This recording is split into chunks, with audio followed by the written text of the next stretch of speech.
এ আমার মায়েরা খালারা, আল্লাহর নবী বলেছেন যে মা, যদি কোনো মহিলা, যদি কোনো নারী, যদি কোনো মা, যদি কোনো বোন বেঁচে থাকাকালে চারখানা জীবনে কাম করতে পারে গে মা, আল্লাহ রাব্বুল আলামিন জান্নাতের 8খানা দুয়ার তাদের জন্য খুলে দিবেন। কিয়ামতের দিন আল্লাহ ডাকবেন, বান্দিরে 8টা দরজা তোমাদের জন্য খুলে দিলাম, এসো এসো এসো এসো, জান্নাতের ভিতরে যেই দরজা দিয়েছে তুমি জান্নাতের ভিতরে চলে যাও। কয়খান কাম করতে হবে? কয়টা? মাত্র 4টা কাম গে মা। এই আমার আলীনগর বাদালপুর গ্রামের মায়েরা খালারা শুনেন, জীবনে বেঁচে থাকাকালে 4 কাম করবেন, আল্লাহর জান্নাত আপনার জন্য রেডি হয়ে আছে। একবারই সহজ। পুরুষের জন্য আপনাকে গরমা ধানের ভেঙে যেতে হবে না, পুরুষের মতো আপনাকে কৈদল চালাইতে হবে না, পুরুষের মতো আপনাকে বর্ষার দিনে কাম করতে যেতে হবে না। আপনি বাড়ির মহিলা, বাড়িতে থাকেন, পুরুষের খেদমত করেন, আর ছেলে মেয়ে দেখাশোনা করেন, স্বামীর মালের হেফাজত করেন, আর 4 ঘন্টা মাত্র জীবনে কাজ করেন, আল্লাহ আপনার জন্য জান্নাত রেডি করে দিয়েছে। কি কি 4 খান কাজ? 1 নম্বরে নবী বলেছেন, আল মারআতু ইযা সাল্লাত খামসাহা, যদি কোনো মা 5 ওয়াক্তের নামাজ পড়িতে পারেন। 1 নম্বর কাজ, 1 নম্বর কাজ গে মা, 5 ওয়াক্তের নামাজ পড়িতে হবে। কিন্তু হায়রে আফসোসের কথা, কত মা খালা বোন এমন আছে, নামাজ কি জিনিস, নামাজ কাকে বলে, নামাজ কি জিনিস এখন পর্যন্ত বোঝে না, নামাজই বুঝে না। কত বহিন মা খালা এমন আছে যে সূরাতুল ফাতিহা পর্যন্ত জানে না এখন, এরকম আছে। এই যুগেকার যারা বহিন বেটি আছে তারা মেলায় কিছু শিখছে, আল্লাহর রহমতে মাদ্রাসাতে স্কুলে পড়ে লেখে মেলায় কিছু শিখেছে, কিন্তু এখনো হয়তো 30 বছর 40 বছর 50 বছরকার আগেকার যেগুলা মহিলা আছে এখনো কিন্তু কিচ্ছু জানে না। ভাইদের মতো আছে, এটা নয় যে ভাইরা জানে না, ওরাও আছে, মেলাই ভাই এমন আছে যে জানে না কিন্তু শিখারও চেষ্টা করবে না। ভাইরে, যেদিন কিয়ামত কায়েম হবে, হাসরের ময়দান হবে, নবী বলেছেন আল্লাহ রাব্বুল আলামিন সমস্ত মানুষের হিসাব নেবেন। ওই কিয়ামতের দিন সমস্ত আমলের মধ্যে আল্লাহ তাবারক ওয়া তাআলা যে জিনিসটার হিসাব নেবে রে বন্ধু, সেটা হলো নামাজ, সেটা হলো নামাজ, সেটা হলো নামাজ, সেটা হলো নামাজ। নবী বলেছেন যার নামাজের হিসাব ভালো, নামাজে যে পাস হয়ে যাবে সমস্ত জায়গাতে পাস হয়ে যাবে, আর যারা নামাজে ফেল করে যাবে কিয়ামতের মাঠে কোনো জায়গাতে পাস করতে পারবে না। এত বড় নামাজটা ইবাদত, এত বড় ইবাদত। ভাই, সৌদি আরবে বাজ ওলামার ফতোয়া আছে, জানেন কি? যদি আপনাকে বলিতে হয়তো মাথাতে আগুন লেগে যাবে। ওলামায়ে কেরামের ফতোয়া আছে, সৌদি আরবের বাজ ওলামার ফতোয়া, যে স্বামী স্ত্রী বিয়ে হয়েছে, বিয়ে পর যদি স্ত্রীটা নামাজ না পড়ে আর পুরুষটা নামাজ পড়ছে, তারকে তালাক হয়ে যাবে। তালাক হয়ে গেল। ইয়া পুরুষটা নামাজ পড়ছে, মেয়ে লোকটা যদি নামাজ না পড়ে তার তালাক হয়ে যাবে, তালাক হয়ে যাবে। সুবহানাল্লাহ, খালি মুখে তালাক দিলে তালাক হবে না। এবার আপনি বলেন নামাজটা কত বড় পাওয়ারফুল ইবাদত, যে নামাজ না পড়তে গেলে তালাক হয়ে যাবে স্ত্রী। সুবহানাল্লাহ। আর আজকে আমরা মুসলমান, এই যে কয়েকদিন আগে ফেসবুকে একটা ভিডিও আরবিতে ঘুরছিল, উনি বলছেন আরবি ভাষাতে যে নামাজ পড়ে না মানুষকে মার্ডার করার থেকে বড় গুনাহ করছে, নামাজ পড়ে না জিনা করার থেকে বড় গুনাহ করছে, নামাজ পড়ে না সুবহানাল্লাহ সুদ খাওয়ার থেকে বড় গুনাহ করছে। মানে নামাজটা একটা এমন ইবাদত যে যারা নামাজ পড়ে না সমস্ত গুনাহ থেকে বড় আমল করছে। নামাজটা এত বড় ইবাদত। কিন্তু ভাই মুসলমান, আজকে আমরা রমজান মাসও কত ভাই দেখবেন শুধু মাগরিবের নামাজ খানটা পড়িতে যাব, মাগরিবের সময় মসজিদে আটে না, বাকি টাইম আর নাই। কত ভাই তেমন আছে এই রমজান মাস খানটাতে নামাজ পড়বে, আর যেদিন 30 রোজা পুরা হয়ে গেল ঈদের নামাজ পড়াইছে, সুন্দর একটা লইয়া চকচকা রুমালে বাঁধবে নামাজকে, আর বাইন্দার করে কবে তোকে গেটে লটকে থেনু আল্লাহ বাঁচিয়ে থেকে 1 বছর বাদ তো খাইছে ফের খুলবে। আছে না? নেই? কত ভাই আছে না? ভাইরে, নামাজটা একটা এত বড় ইবাদত, আল্লাহুস সামাদ। আমি আপনি যেদিন মরে যাব সেদিন নামাজের জরুরি আছে না? নাই? আছে না? নাই? কোন নামাজ এটা? কোন নামাজ? যেদিন মরে যাব আমি আপনি, ওই নামাজ না হইলে আমাকে আপনাকে দফনই করবে। সুবহানাল্লাহ। জানাজার নামাজ, এতটি লোক বসে আছেন, সুবহানাল্লাহ, সব কথা রেকর্ড হয়েছে, কাল শুনতে পাবেন আপনারা ইউটিউবে। এটা ছোট জলসা মনে করিয়েন না, খুব দামি কথা হয়েছে। কোনদিন জিজ্ঞাসা করেছি হাজী মাওলানা জানাজা কেমন করে পড়িতে হবে, একটা আখরি নামাজ পড়ে বিদায় করব, একটা বাপ যখন বেটির বিয়ে দেয় কত কান্দি আমরা। বেটি এক বাড়ি থেকে অন্য বাড়ি যায়, বেটিও কান্দে, মার গলা ধরে, ভাইয়ের গলা ধরে, চাচার গলা ধরে, কত কান্দে। কেন? আমি বাপের বাড়িতে এতদিন থাকলাম, ভাইয়ের বাড়িতে থাকলাম, পরের বাড়িতে যাব, আমার স্বামীটা কেমন হবে, আমার শ্বশুর কেমন হবে, শাশুড়ি কেমন হবে, ননদ কেমন হবে, দেওর কেমন হবে, কত রকম মনে ব্যথা নিয়ে কান্দে। কিন্তু মুসলমান রে, আমি আপনি যখন মরে যাব রে বন্ধু, ছেলেরা কানবে 1 ঘন্টা 2 ঘন্টার জন্য, ছেলেরা কানবে 1 দিন 2 দিনের জন্য, বাড়িতে মা আছে কানবে 1 দিন 2 দিনের জন্য, বাড়িতে বিবি আছে 1 মাস 2 মাস 3 মাস 4 মাস পর্যন্ত কানবে। কিন্তু মুসলমান রে, জীবনের যদি আমলটা ঠিক না হয় রে বন্ধু, জীবনের আমলটা যদি আমরা ঠিক করে না যাই, কবরে আমরা সারা জীবনের মতন কানবো। আজকে যে ছেলের জন্য নামাজকে আপনি কাজা করেন, যে স্ত্রীর জন্য আপনি নামাজটাকে ছেড়ে দিলেন, যে বেটির জন্য মসজিদে যেতে পারলেন না, যেদিন আপনি মরে যাব, যখন আপনাকে আমাকে দফন করবে, কবরে যখন আমাকে আপনাকে রাখা হবে, জানাজা পড়ার পর যখন কবরে রাখা হবে, একটাই দোয়া পড়বেন। দোয়া পড়ো যে কি দোয়া? বিসমিল্লাহি ওয়া আলা মিল্লাতি রাসূলিল্লাহি সাল্লাল্লাহু আলাইহি ওয়াসাল্লাম। নাকি কবরের নামার তো এটাই না? এবার নামিয়ে দিবে। নামার সময়তে ছেলে কি বলবে, নামার সময়তে বেটি কি বলবে, নামার সময়তে গ্রামের লোক কি বলবে, নামার সময়তে ভাতিজা কি বলবে। তাই কবি নিজের ভাষাতে বলছেন, কাহা আহবাবনে দফন কে ওয়াক্ত আব হাম ওয়া কা হাল ক্যা জানি, লিহাজ তক আপকি তাজিম কর দে, আগে আপকে আমাল জানে। কি বলবেন? কাহা আহবাব নে, ছেলে মেয়েরা বলবে, রিশতেদার বলবে, কাহা আহবাব নে আব হাম ওয়া কা হাল ক্যা জানে, কবরের হাল কি জানি আমরা জানি না রে। লিহাজ তক আপকি তাজিম কর দে, কবর তক তোকে নামিয়ে দোনো তোর ইজ্জত করে দিনু, আগে আপকে আমাল জানে, আগে এখন তুই জানিস আর তোর আমল জানে।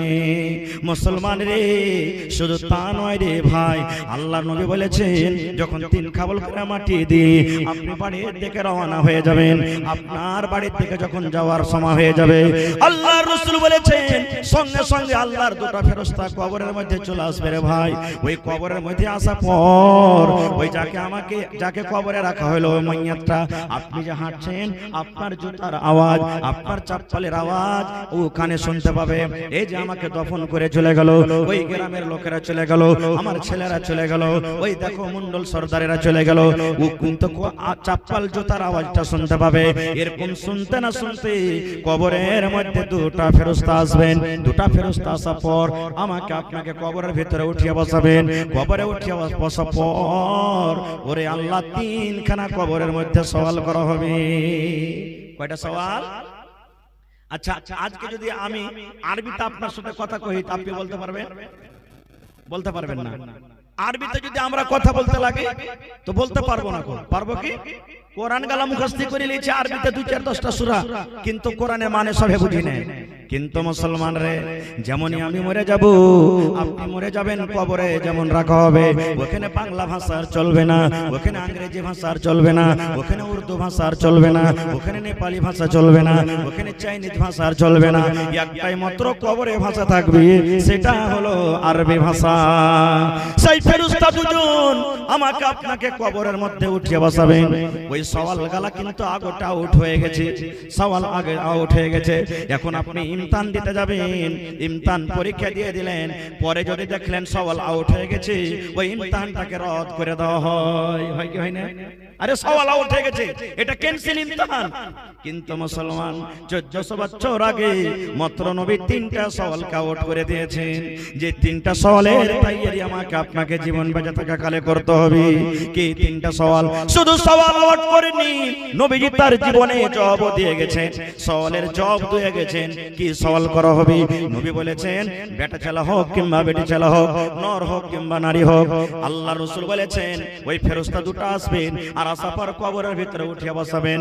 উঠিয়া বসিয়া প্রথম সওয়াল করবে, এ আল্লাহর বান্দা রে, আল্লাহর বান্দি, মান রাব্বুকা, মান রাব্বুকা, তোমার রবকে, তুমি তোমার রবকে, তোমার মালিককে, তোমার পালনহারকে, মান রাব্বুকা, তোমার রবকে।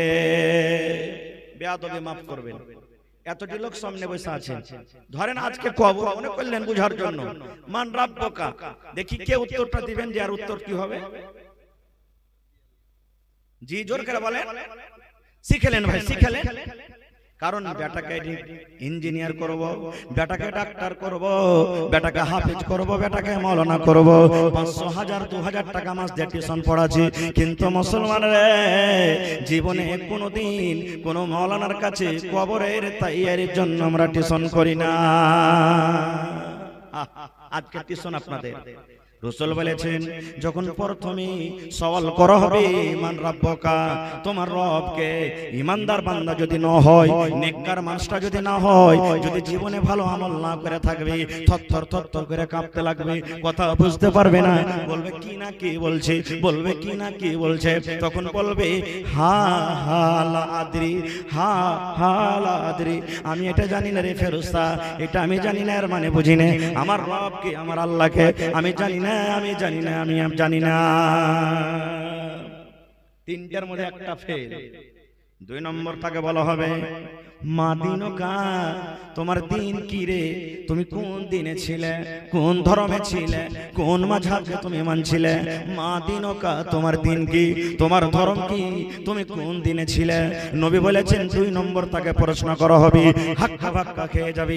ইমানদার যদি না হয়, জীবনের আমল যদি ঠিক না হয়, তখন আবার তাকে বলবে হা হা লা আদরি, আমি জানি না, আমি বুঝি না, আমি জানি না, আমার দিন কি, আমার ধর্ম কি, জানি না।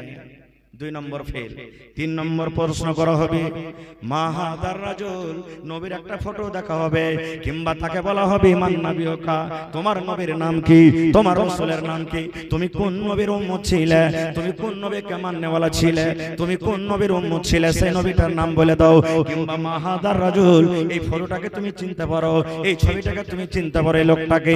দয়ার রাসূল বলেছেন উম্মত রে, যদি লোকটা নেককার না হয়, গুনাহগার হয়, পাপী বান্দা হয়, 3 নম্বরে উত্তরে বলবে হা হা লা আদরি, আমি জানি না, আমি বুঝি না, এটাও আমি জানি না, আমার নবীর নাম কি, আমি কোন নবীর উম্মত, আমি এটাও জানি না। ওরে আল্লাহ, এবার শুনেন ভাই, রাসূল বলেছেন 3টা যখন ফেল করে যাবে, আল্লাহ রাব্বুল আলামিন গায়বী আওয়াজ থেকে বলবেন আসমান থেকে, রে আমার ফেরেশতা, এই আমার ফেরেশতারা শুন, এই আমার বান্দা কিংবা বান্দিটা মিথ্যা কথা বলেছে রে, ঝুট কথা বলেছে, আমি জানি না, আমি বুঝি না, আমি জানি না, মিথ্যা কথা বলেছে। এই ফেরেশতারা শুন, এই লোকটাকে আমি জ্ঞান দিয়েছিলাম, বুদ্ধি দিয়েছিলাম, দুনিয়াতে সব কিছু করে খেতে পেরেছি, দুনিয়াতে ডাক্তারি করে খেতে পেরেছি, দুনিয়াতে মাস্টারি করে খেতে পেরেছি, দুনিয়াতে কত কাজ করে খেতে পেরেছে রে, কিন্তু আমাকে চিনতে পারেনি, মিথ্যা কথা বলছে, ঝুট কথা বলছে, ঝুট কথা বলছে, আমাকে চিনার চেষ্টা করেনি, জানার চেষ্টা করেনি। এই জন্য ফেরেশতা রে, কবরকে তোমরা ছোট করে দাও, কবরকে ছোট করে দাও, কবরকে তোমরা ছোট করে দাও। এবার কবরটাকে ছোট করে দেওয়া হবে। আজকে আমরা 2.5 হাত 3 হাত চওড়া করি, আর লম্বাতে কত করি। রাসূল বলেছেন কবরকে বলা হবে, এরে কবর, তুই এই লোকটাকে এমন করে ধরে চাপ, এই লোকটাকে এমন করে ধরে চাপ, এই লোকটাকে এমন করে ধরে চাপ।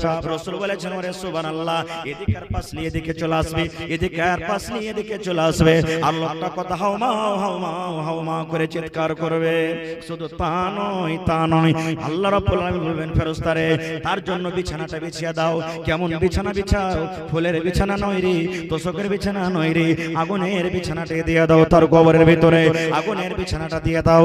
এবং আল্লাহ রাব্বুল আলামিন আরো বলবেন জাহান্নামের দুয়ার তার কবরের দিকে মুখ করে খুলে দাও, কবরের দিকে মুখ করে জাহান্নামের দুয়ারটা খুলে দাও। কতদিন কবরে জ্বলবে, কতদিন থাকবে? ইলা ইয়াউমিল কিয়ামা, কিয়ামত পর্যন্ত তার কবরে আযাব হতে থাকবে। নারে তাকবীর।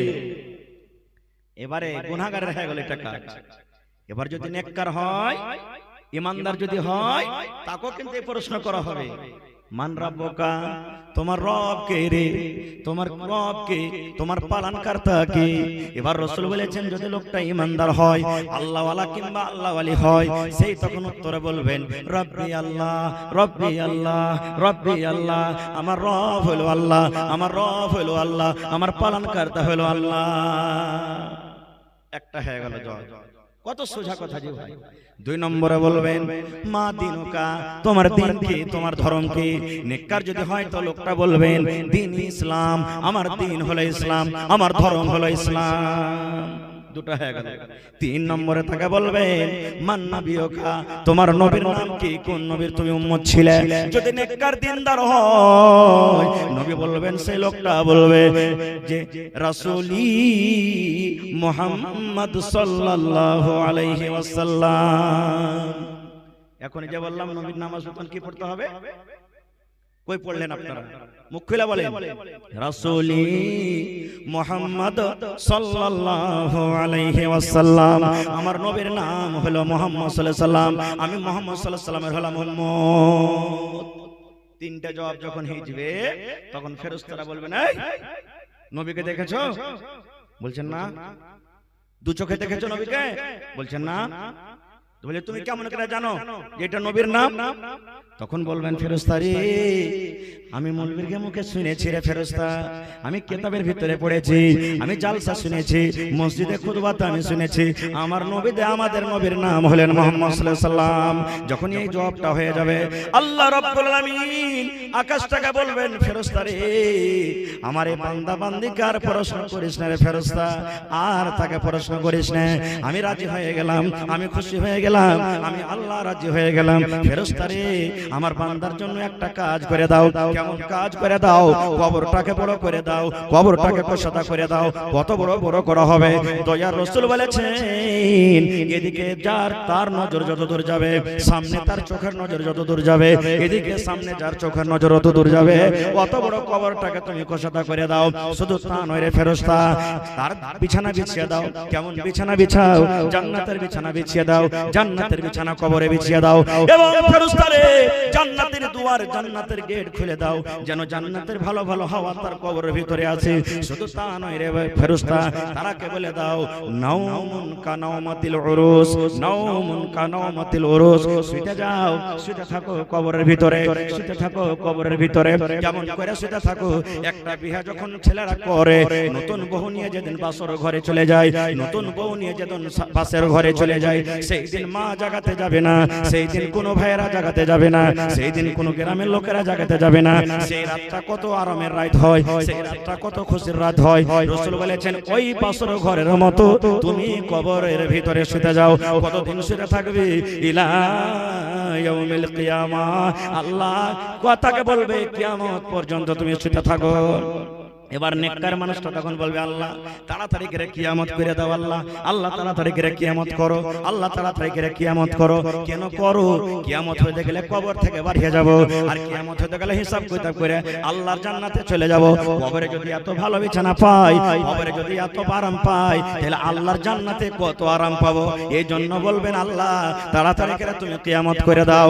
এবার গুনাহগার বলবে আল্লাহ রে কিয়ামত করিও না, আল্লাহ তুমি কিয়ামত করিও না, আল্লাহ কিয়ামত করিও না, আল্লাহ তুমি কিয়ামত করিও না। কেন? কবরে যদি এত শাস্তি হয়, কবরে যদি এত আযাব হয়, তাহলে জাহান্নামের ভিতরে কত আযাব হবে। আল্লাহ তুমি কিয়ামত করিও না, আল্লাহ এই কবরটা ঠিক আছে, তুমি কিয়ামত করিও না। ভাইরে এবার আর কি আযাব হয় জানে?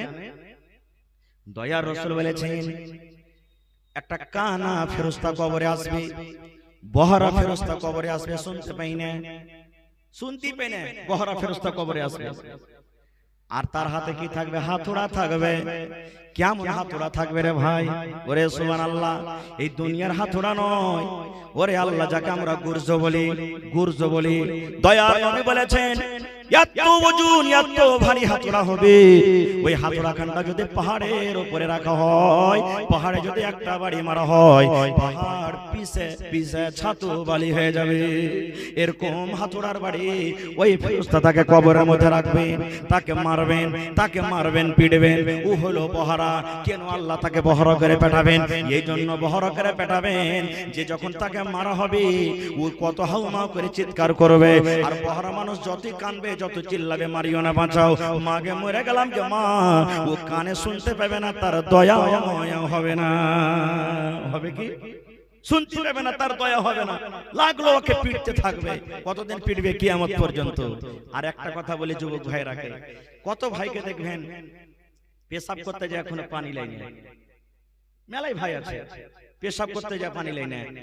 ভাই রাসূল বলেছেন পানি না পাও তো ঢেল লিয়ে যাও, ইট লিয়ে যাও, তুমি পেশাবটা এমনি করিও না। কিন্তু কত ভাই দেখবেন পেশাব করলে লল ঝুঁকিয়ে চলে এলো, বাস মারতে থেকে গেল।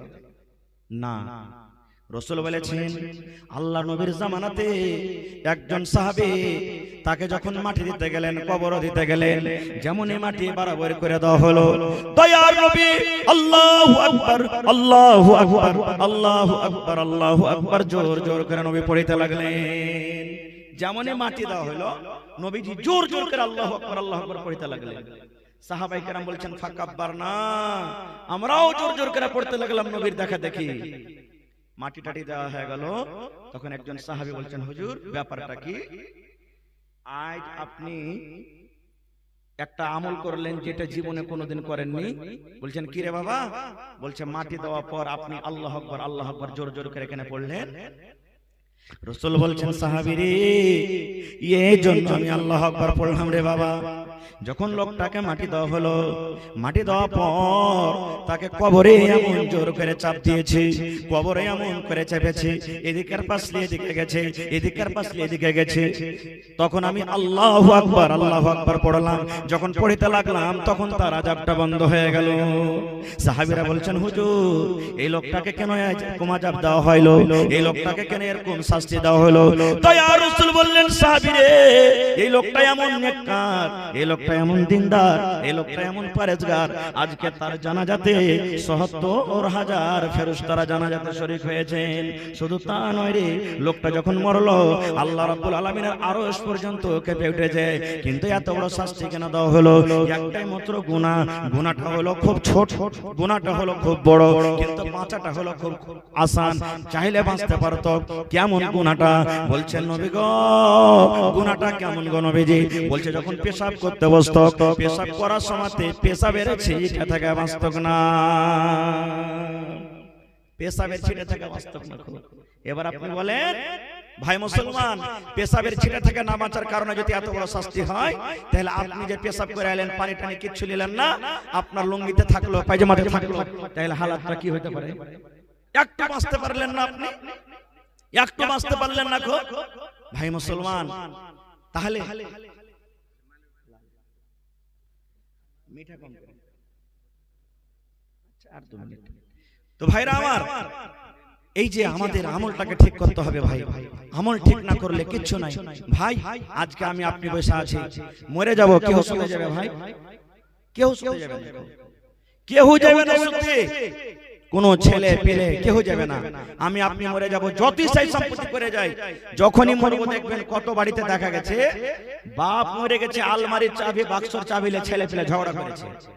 ও কইছে আমি কাঁথা লিব, ও কইছে আমি লাখের লিব, ও বলছে আমি কানের লিব, ও কইছে শুন এই বাপের বল যে বান্ধা আছে, আমি বাপের ছোট বেটা, আমি বলকে পালিয়ে লব।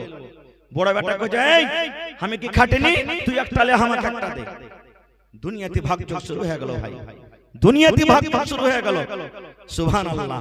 আজকে আমরা ভাগযোগ করছি জমিন জায়গা, শরীয়ত জানি না, শরীয়ত বুঝি না। রাসূল বলেছেন আরে আমার উম্মত, একটা লোক যখন মরবে, মরার পরে পরে তোমরা দাওলাত ভাগ করিও না, সম্পত্তি ভাগ করিও না। বলবেন হাজী মাওলানা কখন ভাগ করব?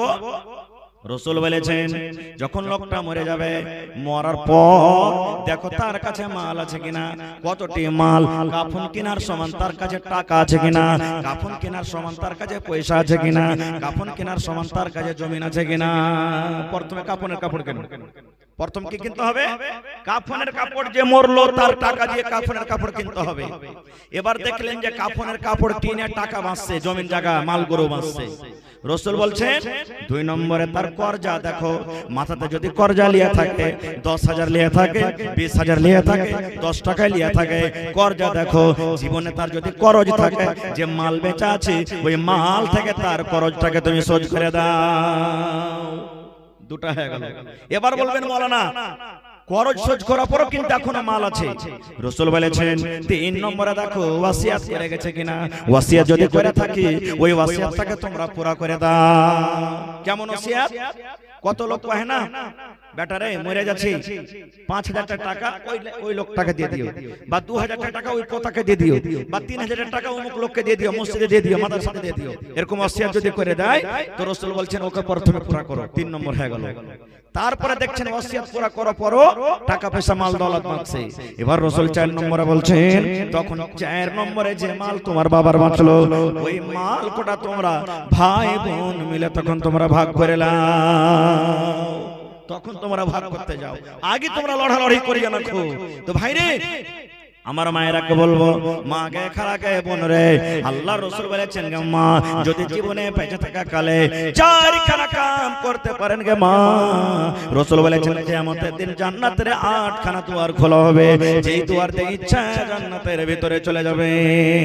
তার মধ্যে 1 নম্বর আমি বললাম আল মারআতু ইযা সাল্লাত খামসাহা, যদি কোনো মা 5 ওয়াক্ত নামাজ পড়িতে পারে। নামাজটা কত বড় ইবাদত জানেন? একটা হাদিস বলি আপনাদের সামনে, মাওলানা বসে আছেন জিজ্ঞাসা করবেন।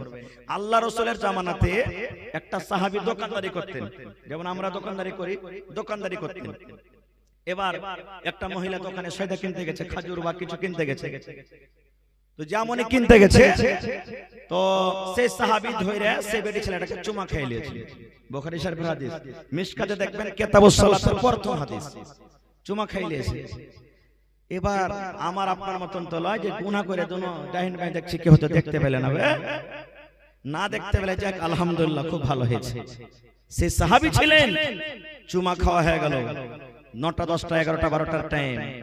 ওরে আল্লাহ, সাহাবের ভিতরে বেচেনি শুরু হয়ে গেল। আল্লাহ করলাম তো করলাম কি, একটা পর বেটি ছেলেকে আমি চুমা খেয়ে নিলাম, একটা পর বেটি ছেলের গায়ে আমি হাত দিয়ে দিলাম, পর বেটি ছেলেকে আমি ধরে চুমা খেয়ে নিলাম। আল্লাহ আমার তো গুনাহ হয়ে গেল, পাপ হয়ে গেল। না না কি করব, কেউ দেখতে যদি না পায় আমার আল্লাহ দেখছেন। সেই সাহাবী দৌড়াতে দৌড়াতে দৌড়াতে দৌড়াতে নবীর দরবারে চলে গেলেন, দৌড়াতে দৌড়াতে রাসূলের দরবারে চলে গেলেন। নবীজি ভুল হয়ে গেছে। কি হয়েছে ভুল? বলছে নবী গো আমি একটা ওয়াপার বেটি ছেলেকে ধরে চুমা খেয়েছি গো নবীজি, এটা আমার ভুল হয়েছে, গুনাহ হয়েছে। ইয়ারই মধ্যে আজান হয়ে গেল, আল্লাহু আকবার আল্লাহু আকবার, জোহর আজান হয়ে গেল। এবার জোহর আজানের পর নামাজ শুরু হলো, নামাজ পড়লেন। নামাজের পর তখন সেই সাহাবী আবার বলছেন ইয়া রাসূলুল্লাহ আমার দ্বারাতে ভুল হয়েছে নবী গো, আমার কোন রাস্তাটা আপনি বের করে দেন, আমাকে কি করতে হবে? রজম যদি করতে হয় আপনি আমাকে রজম করে দেন, পাথর দিয়ে মেরে মেরে মেরে আপনি আমাকে রজম করে দেন গো নবীজি, আমার দ্বারাতে ভুল হয়েছে।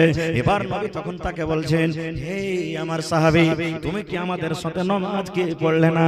তুমি কি আমাদের সাথে নামাজ পড়োনি? সেই সাহাবী বলছেন জি নবীজি নামাজ তো পড়লাম। দয়াল নবী বললেন সাহাবী রে নামাজ যখন পড়েছো আল্লাহ রাব্বুল আলামিন তোমার ব্যাপারে কোরআন নাযিল করে দিয়েছেন। আল্লাহ রাব্বুল আলামিন কোরআনে আয়াত দিয়ে দিলেন কি ওয়াকিমিস সালাতা তারাফা ইন্নাহারি ওয়া যুলাফাম মিনাল লাইল ইন্নাল হাসানাত ইযহিবনাস সাইয়্যাত ওয়াকিমিস সালাতা তারাফা ইন্নাহারি ওয়া যুলাফাম মিনাল লাইল, রাতের দু কিনারে নামাজ আদায় করো, মানে 5 ওয়াক্তের নামাজ পড়ো। কেননা নামাজ একটা এমন ইবাদত, নামাজ একটা এমন ইবাদত ইন্নাল হাসানাত ইযহিবনাস সাইয়্যাত, তুমি নামাজ পড়ে নেকি করবে, আর নেকি যখন করবে তোমার দ্বারাতে যে গুনাহ হয়েছে আজাগর সাপ যেমন ছোট ছোট সাপকে ধরে খেলাই, এরকম তোমার নেকির কারণে ছোট ছোট গুনাহগালা শেষ হয়ে যাবে। যাও বাবা তুমি নামাজ পড়লে আল্লাহ তোমার এটা গুনাহ maaf করে দিবে। যাও। দেখলেন নামাজ কত বড় ইবাদত, নামাজের কারণে কি হয়ে গেল? মুসিবত আল্লাহ দূর করে দিলেন, এত বড় গুনাহ maaf হয়ে গেল। আর একটা আপনাকে বলি হাদিসের কথা, আল্লাহর নবী জামাতে বুখারী শরীফের হাদিস, জুরাইজ বলে একটা আবেদ ছিলেন, নেককার মানুষ। জুরাইজ বলে এক আবেদ ছিলেন, নেককার মানুষ। ও গ্রামে ইবাদত করতো না, জঙ্গলে যে ইবাদত করতো। গ্রামে থাকবো আমি, জঙ্গলে ইবাদত করব। জঙ্গলে চলে যেতেন, জঙ্গলে ইবাদত করতেন। আস্তে আস্তে ইবাদত করতে করতে আল্লাহর এত প্রিয় ভালোবাসা বান্দা হলো যে কোনো মানুষকে যদি রোগ হতো ওর কাছে যে ঝাড়ফুঁক করতো তো ভালো হইতো, এরকম আল্লাহর পিয়ারা হইতে লাগলো। কিন্তু আপনারা বলেন তো একটা মানুষকে সবারই লেগে পিয়ারা হইতে পারবে? পিয়ারা হইতে পারবে না। 100টা মানুষের মধ্যে হয়তো 50টা মানুষ আমাকে ভালোবাসে, 50টা আপনাকে ভালোবাসে। আল্লাহর নবী সবারই লেগে ভালো হইতে পারে না, তা আমি আপনি কি? আল্লাহ রাসূল যদি সবারই লেগে ভালো হইতে পারতো তো ওর চাচা ইমান আনতো না নাকি? হ্যাঁ, তো ইবাদত জঙ্গলে করছেন। এবার কিছু লোক তখন বলছেন যে শালা জুরাইজ ঝাড়ফুঁক করছে, ভালো হচ্ছে, সব নাম তো খুব কমিয়ে নিলে, থাম, একে বদনাম করব। কেমন বদনাম করব? তো একটা বেটি ছেলেকে ডাকা হলো, বুখারী শরীফের হাদিস। একটা বেটি ছেলে, সুন্দর খুব বেটি ছেলে, তাকে ডাকা হলো। তখন বলছে যে এই তোকে একটা কাজ করতে হবে। লোকেরা মিলে বলছে তোকে একটা কাজ করতে হবে, আর তুই যা চাইবি তাই তোকে দেব। বলছে কি কাজ? বলছে ওই জঙ্গলের ভিতরে যে জুরাইজ নামে একটা লোক আছে, আবেদ, ইবাদত বান্দেগী করে, ওয়াকে যে কোনো হালাতে হোক নিজের জালে তোকে ফাঁসাতে হবে, এটাই কাজ, আর কিছু করতে হবে না। তখন মেয়ে লোকটা বলছে যে এটা তো আমার বাঁয়া হাতের খেল। আল্লাহকে যত রূপ দিয়েছে না, এক খিসুতে একবারে একটা চোখের পলক মনে পড়ছে আমার কাছে এলো না এলো। সুবহানাল্লাহ। কারণ মায়ের লোককে আল্লাহ চিনমুখ লাহা করেছে নাকি? সুবহানাল্লাহ। এমনি কথাতে কথাতে বলে না, বাহিরে বাহিরে বড় বাবু আর মায়ার কাছে সবাই কাবু নাকি? দুনিয়ার মানুষকে কেউ বুঝাতে পারবে না, এক মৌলবি আর এক মৌলবিকে বুঝাতে পারবে না, এক মোড়ল আর এক মোড়লকে বুঝাতে পারবে না, এক উকিল আর এক উকিলকে বুঝাতে পারবে না। কিন্তু ওই উকিলকে, মৌলবিকে, মোড়লকে বুঝাতে গেলে ওর স্ত্রী ওর জন্য কাফি।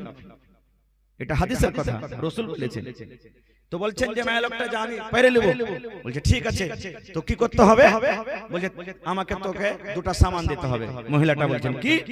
বলছে একটা তলোয়ার দাও আর একটা 2.5 বছরকার ছেলে দাও আমাকে। বলছে কি করবে? বলছে কি করব, আমার কথা এটা ছেড়ে দাও, তোমরা দাও। একটা তলোয়ার আর একটা ছেলে দিয়ে দিল। এবার ওই দুটো জিনিস নিয়ে চলে গেল জঙ্গলের ভিতরে জুরাইজের কাছে। এবার সুবহানাল্লাহ, তার আগেকার ঘটনা আপনাদের সামনে বলছি। ওই জুরাইজের ছিল কিন্তু বাড়িতে একটা বুড়ি মা। জুরাইজের আবেদের বুড়ি মা ছিল।